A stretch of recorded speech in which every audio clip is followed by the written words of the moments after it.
से 4 किलोमीटर आगे जाने के बाद यह हादसा हुआ है। यूपी के गोंडा में ट्रेन हादसा देखने को मिला है। डिब्रूगढ़ एक्सप्रेस के एसी समेत कई बोगियां जो है पटरी से उतर गईं और इनमें से कई तो वहां पर पलटी खा गई, जो तस्वीरें आप देख पा रहे हैं। 2 लोगों की मौत की खबर अभी बताई जा रही है। इससे वो ब्रेक हुई है, क्या इसके पीछे जो मेंटेनेंस है वो जिम्मेदार है? क्योंकि पटरियों का आए दिन मेंटेनेंस होता है। अगर आप देखेंगे कि जो पूरा रूट होता है उसके मेंटेनेंस का भी एक टाइम होता है। क्या वो मेंटेनेंस की कमी की वजह से क्या पटरी टूटी, क्या ब्रेक है भी कि नहीं है, ये भी चेक अभी करना होगा। क्योंकि अधिकारी जो टीम है वो रेस्क्यू की अलग टीम होती है और जांच टीम जो होती है वो भी वहां पर पहुंचेगी और वो जांच करेगी आखिर ये रेल हादसा हुआ कैसे। तो इसमें थोड़ा सा वक्त लगेगा कि क्या ये साजिश के तहत हुआ है या फिर पटरी के अंदर ही कोई खामी थी या कोई और दूसरा कारण था। इससे पहले जो रेल हादसे हुए, आपने बालासोर का रेल हादसा देखा, उसमें कारण था, उसमें साफ तौर पे कारण था कि सिग्नल प्रॉब्लम थी। उसमें जिस तरह से सिग्नल को लेकर के प्रॉब्लम सामने आई थी, उसमें जो डायरेक्शंस दिए गए थे वो उसमें खामी थी और यहां पर कोलिजन हुआ था। लेकिन यहां पर तो स्पष्ट तौर पे कोई भी दूसरी ट्रेन नहीं है, यहां पर तो एक सिंगल ट्रेन है जो पटरी से उतर गई है। अब सवाल खड़ा यह होता है कि पटरी से उतरी तो उतरी कैसे?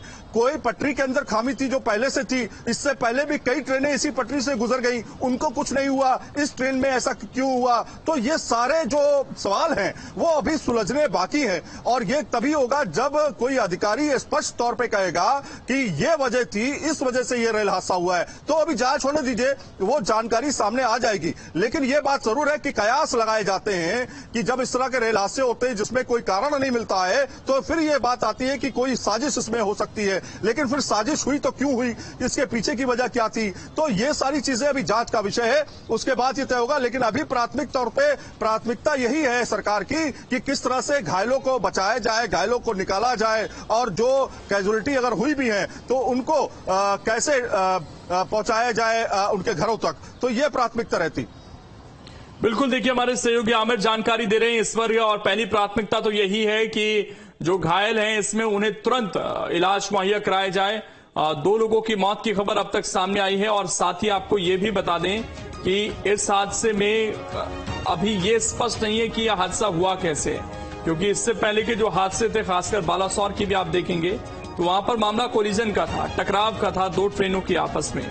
लेकिन यहां पर आखिरकार कैसे ये डिरेल हुई, क्या पटरी में कोई कमी थी, मेंटेनेंस ठीक से नहीं हुआ था, क्या इसके पीछे के कारण थे, ये फिलहाल सवाल बना हुआ है और इस पर अभी स्पष्टता से कुछ भी कहना मुश्किल है। दोपहर 3:30 बजे भिलाई स्टेशन से आगे निकली थी ट्रेन और 4 किलोमीटर आगे जाने के बाद यह हादसे का शिकार हो गई। हादसे में 2 यात्रियों की फिलहाल मौत की खबर सामने आई है। यह आंकड़ा बढ़ भी सकता है क्योंकि कुछ सोर्सेस ये दावा कर रहे हैं कि यह जो मौत का आंकड़ा ये बढ़ सकता है।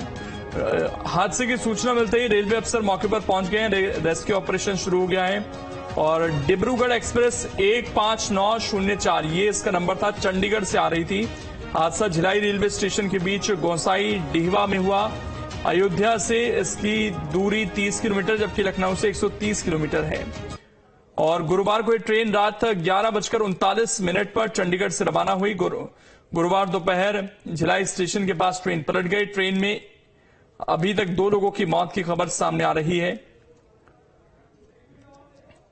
और इसमें हेल्पलाइन नंबर भी जारी किया गया है। अगर लखनऊ की बात करें तो 8957409292 यह हेल्पलाइन नंबर जारी किया गया है। इसके अलावा गोंडा की अगर हम बात करते हैं तो 8957400965 एक ये नंबर जारी किया गया है। तो हेल्पलाइन नंबर रेलवे की तरफ से जारी किए गए हैं और फिलहाल इसको लेकर आपको बता दें कि